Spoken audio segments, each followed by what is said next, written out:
Hi, everyone. Good evening. Good evening. Happy Thursday. First of all, it is such a pleasure to be here today, and have I hope interesting discussion about different part of project management life. Um, well, um, I am going to present you some research, some data. I hope related to cultural differences and their influence, their impact on our daily business communication, but different business interactions. So starting with why I feel like it is important to talk about cultural differences when you are a project manager. First of all, analyzing cultural differences help me to understand how the cultural framework I am working with is different than the one I grew up with, and it helped me realize how biased I was thinking that patterns I follow in my daily business interactions are dominant and generally binding, which is absolutely not true when we compare mine to different countries around the world. Learning about cultural differences also is my personal form of cultivating diversity. Diversity is not only the key factor of the organization I am working with, but it's also my personal one. So I see that digging for this kind of data is a form of my take care of diversity as well. It also helps me solve project problems quicker. And it helped me what I find the most important to take and handle certain project situation, not that personally. Because if I know how differences are working between the cultures, it let me understand that on the other side, some actions are not caused by a um, by a bad willing, but because we just work and cooperate in a different cultural framework. And what is most important, all of this awareness just helped me to reduce stress. We know that project management life can be stressful sometimes, so any help which can somehow improve us being less stressed as project manager is very, very important. So, which business activities and actions it's useful to analyze from the perspective of cultural differences? So definitely communication and the way we create messages, evaluating the way we provide, the way we receive, and also share criticism. Um, Persuading the way we persuade other people, which is also related to daily negotiations. Leading, Ola was talking about the leadership, so this is also interesting to see how people from different cultures see leadership and understand what does it mean to be a strong leader. Designing how the process of making decisions looks like. Trusting how we build mutual trust between, for example, our client or inside of our multicultural teams. Disagreeing, our ability to disagree openly or only privately, and scheduling, so our approach to time and planning. So how can we analyze all of those activities from cultural perspective?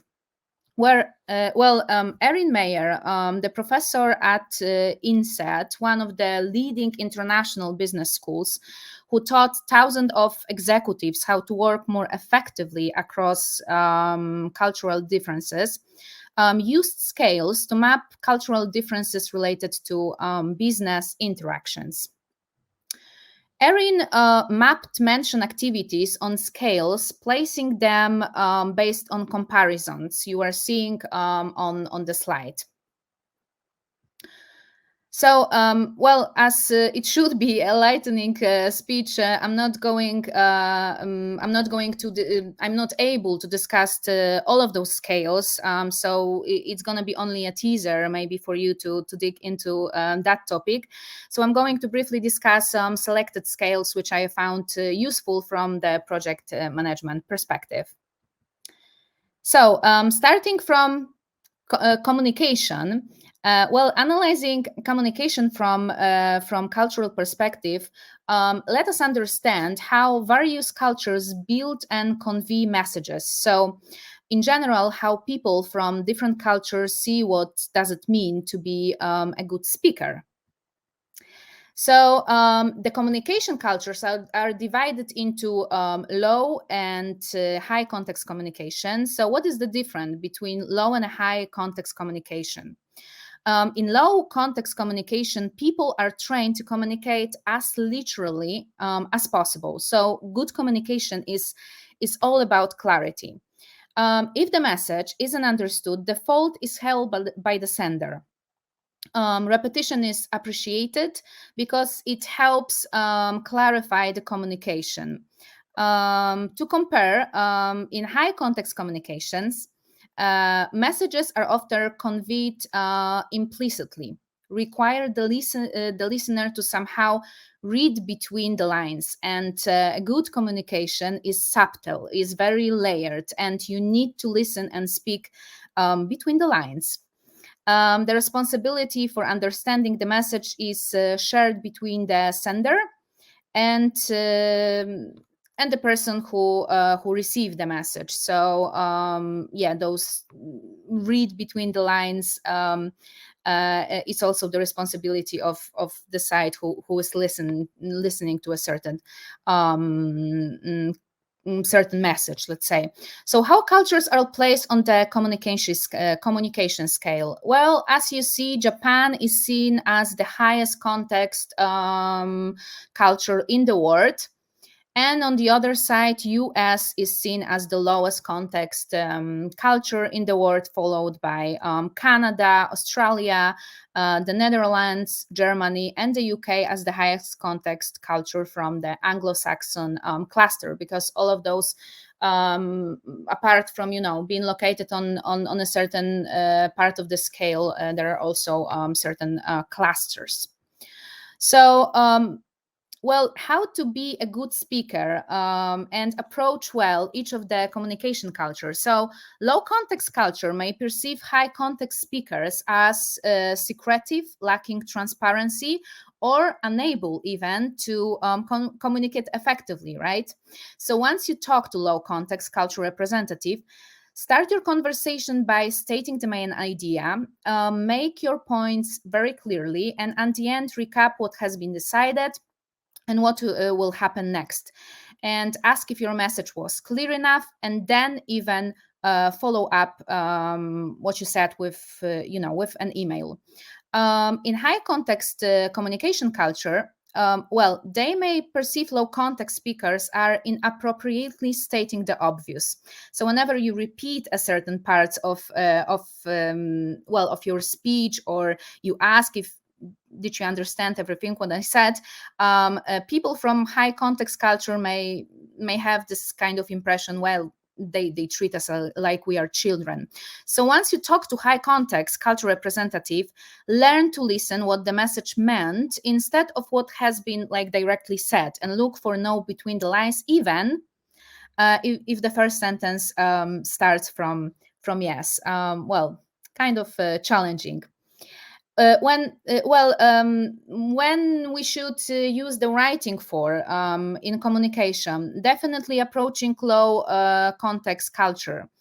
Well, in low context culture, even if you have nothing to say, it would be nice as a receiver of the message, inform the other side that you received that message. Silence means something negative, potential problems. So even thank you for your email, would be kind of enough. Well, in high context communication culture, expect that even in a couple of days, someone can reply to you, well, we did what you requested us to do, so don't take personally the waiting time. And also, what is important for us as project manager, low context cultures likes documentation, organizational charts showing who works for whom, titles describing who is on which level, written objectives explaining who is responsible for accomplishing what.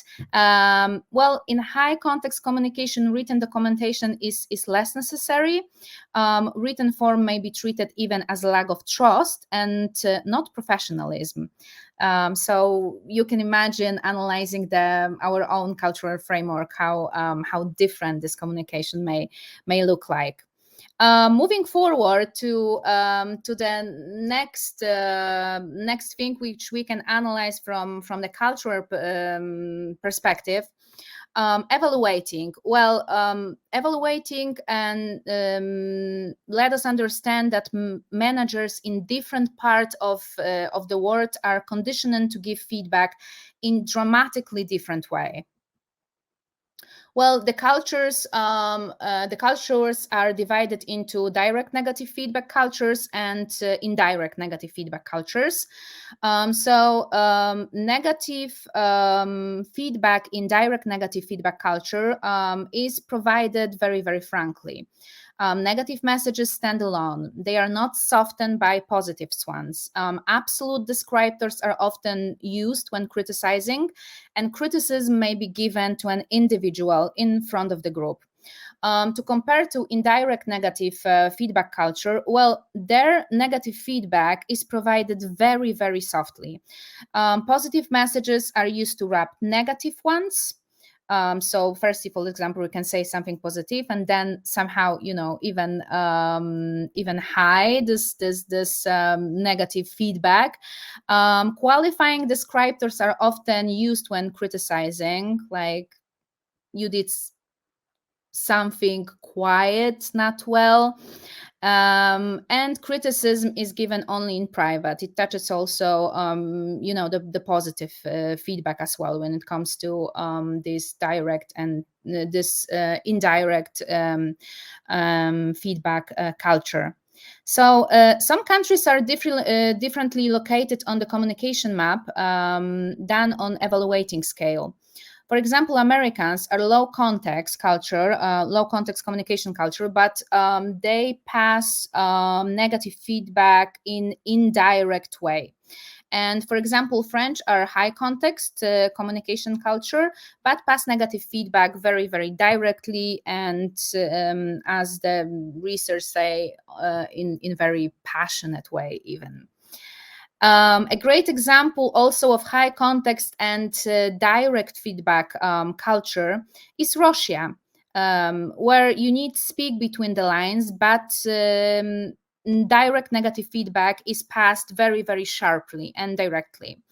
Low context culture and indirect negative feedback.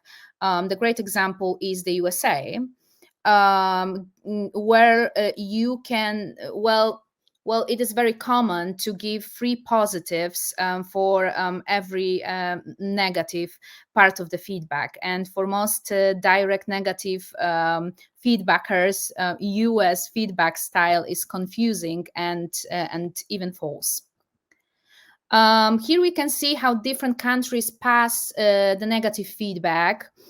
We don't have Poland on this scale, so we can give a thought to where locate the cultural framework actually we are working in. So how to approach each of these cultures. So when it comes to indirect feedback culture, well, don't give negative feedback to individual in front of the others. That's absolutely no. People may feel offended even if you do it in the most polite way. And as I already said, it touches also positive feedback. People can feel uncomfortable when you point them out publicly. Also, you can use the technique of blurring the message, give the feedback slowly. over a period of time so that it gradually sinks in. And well, you can always use food or drink to blur the unpleasant messages. Once people are relaxed, it's easier to give and take feedback, even the negative one. Well, how to approach the direct feedback culture, like French culture? First of all, first rule, don't follow the crowd. You can go too far and get it wrong. We don't have often the full knowledge of what is appropriate and what is not. And well, try to maybe accept direct criticism in a positive manner, and try to explain how it works in your culture. So maybe the other side will be a little bit more sensitive when it comes to passing the feedback. Okay, well, next thing which I found very interesting, analyzing it from a perspective of cultural differences, is persuading. It shows, well, how different cultures build arguments to persuade successfully. It is very useful ability for us project managers when we need to negotiate with the clients or convince to follow a certain approach, for example, during development. Persuading depend on two style of reasoning, principle first and application first. So principle first, it's based on a deductive reasoning, derives conclusions or fact from general principles or concepts. So you basically start from a general principle and move from it to a practical conclusion. It is highly related to educational system, based on it is based on the educational system where 80% of a time is dedicated to concepts and theories, and 20% to applying those principles to concrete problems. Well, I feel like it sounds kind of familiar to our own cultural framework. In business world, the principle first culture, for the principle first cultures, it is important to explain the reason of doing something first instead of going straight to the point of how you achieve certain result. When it comes to application first culture, it is based on inductive reasoning. So general conclusions are reached based on a pattern of factual observation from the real world. And it is related to Anglo-Saxon educational system, where 80% time is spent on the concrete tool and how to apply something, and only 20% on considering its conceptual or theoretical explanation. So how to approach this culture of persuading in business? Well, focus on how to do something rather than why in the first place. So, well, the scale, most people are capable of practicing both. But application first thinkers like to receive practicals example upfront. They will extract learning from this example. They also like case studies. Principle first also like practicals examples, but they need to understand the basis of the framework before they move to application. It is very useful when you try to explain as a project manager or part of the dev team, explain and negotiate different approaches in development. So how to combine both methods of persuading for mixed groups? So as both groups know how to combine both, try to go back and forth between theoretical principles and practical examples. And try to keep the balance based on what is the majority of the group you persuading. Yeah. So moving quickly on to the next one, let's move to trust building across the culture. The trust between people from different culture is built based on two type of trust: cognitive trust and affective trust. So the cognitive trust is based on the confidence you feel in another person's accomplishments, skills, and reliability. It's often built through business actions. And as a comparison, effective trust arises from the feelings of emotional closeness, empathy, and friendship. And it's often built through the time spent together. And it doesn't have to be, a business meeting. It can be lunch or any other activity. Um, Americans are strong representatives of task-based trust. Chinese society mix both in business, even treating American strict division between the cognitive and affective trust as a lack of sincerity and loyalty. When it comes to scale, as you see, in the US and Switzerland, business is business. In countries like Brazil or China, business is personal. So, in the past, US model of building trust was seen as a dominant one. And now the situation is not that obvious. BRIC countries reach a strong position on the global market. So, we need to also understand and learn how to build trust in a different way. So, how to approach different cultures of trust? Choose your communication medium well. Um, Choose meetings in relationship-based trust cultures to build a relationship. For task-based trust cultures, email are fine on every stage of the relationship, as it is pretty American style when it comes to building the trust. It also require it also saves time, so it will be appreciated if you minimize the time consuming, and that's fine. To approach relationship based trust cultures, look for the things in common on which you can build a relationship, and take into consideration the meaning of spending time together, right? To build this trust. And maybe consider a couple of meals together. It is very helpful also.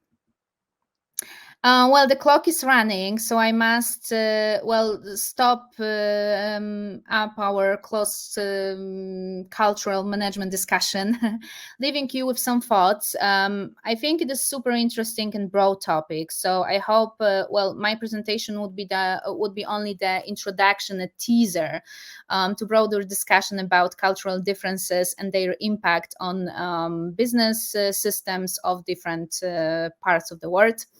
As a last thing, a general rule for moving smoothly in different cultural frameworks. When interacting with someone from another culture, try to watch more, listen more, and speak less. And hope this quote will just maybe will just leave you. I am leaving you with this quote, or maybe it will open also the discussion. So thank you so much. That was a huge pleasure to speak for you today.